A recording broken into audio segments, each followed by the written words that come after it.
ರಾಜ್ಯದಲ್ಲಿ ಕಾನೂನು ಮತ್ತು ಸುವ್ಯವಸ್ಥೆ ಕುರಿತು ಚರ್ಚೆಗೆ ಅವಕಾಶ ಕೋರಿ ನಿಲುವಳಿ ಸೂಚನೆ ಪ್ರಸ್ತಾಪವನ್ನು ಮಂಡನೆ ಮಾಡಲಾಗಿದೆ. ಅದರಲ್ಲೂ ವಿಧಾನಸಭೆ ಅಧಿವೇಶನ ನಡೀತಾ ಇದೆ. ರಾಜ್ಯ ಸರ್ಕಾರದ ವಿರುದ್ಧ ಬಿಜೆಪಿ ನಿರಂತರವಾದಂಥ ವಾಗ್ದಾಳಿಯನ್ನು ಮಾಡ್ತಾ ಇದ್ದು, ರಾಜ್ಯದಲ್ಲಿ ಕಾನೂನು ಸುವ್ಯವಸ್ಥೆ ಸಂಪೂರ್ಣವಾಗಿ ಹದಗೆಟ್ಟಿದೆ. ಹೀಗಾಗಿ ಅದರ ಅವಕಾಶಕ್ಕೆ ಅಂದರೆ ಚರ್ಚೆಯ ಅವಕಾಶಕ್ಕೆ ಈಗ ನಿಲುವಳಿ ಸೂಚನೆಯನ್ನು ಮಂಡಿಸುವ ಮೂಲಕ ಬಿಜೆಪಿ ಹೊಸ ಪ್ರಸ್ತಾವವನ್ನು ಮುಂದಿಡಿದೆ.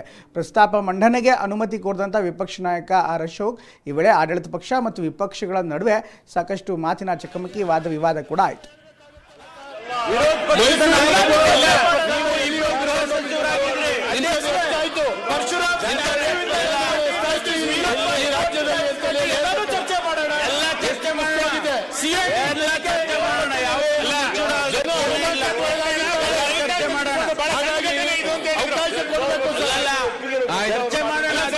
ಏನ್ ತೊಂದ್ರೆ ಇಲ್ಲ.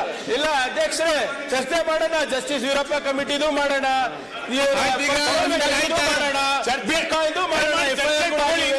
ಎಲ್ಲರೂ ಮಾಡೋಣ. ನೀನ್ ಸರಿಯಾಗಿ ಹೇಳ್ಬೇಕಪ್ಪ. ಅದಕ್ಕೆ ಸಪರೇಟ್ ಆಗಿ ಕೊಡುವಂತ ಒಂದು ವ್ಯವಸ್ಥೆ ಇದೆ.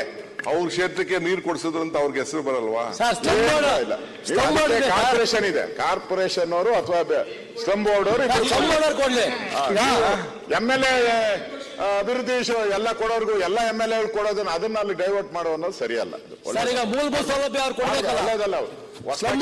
ಬಂದಿದ್ದಾರೆ ಅವರು ಇನ್ನ ಸ್ವಲ್ಪ ಕಲಿಬೇಕು. ಕಾರ್ಪೊರೇಷನ್ ಅಲ್ಲಿ ಇದ್ರು ಕಲಿಬೇಕು. ದಯವಿಟ್ಟು ಅಲ್ಲಿ ಕನೆಕ್ಷನ್ ಕೊಡಬೇಕು, ಕೊಡಿ ಅದನ್ನ ಸ್ಲಂ ಬೋರ್ಡ್ ಇಂದ ಕನೆಕ್ಷನ್ ಕೊಡಿಸಿ.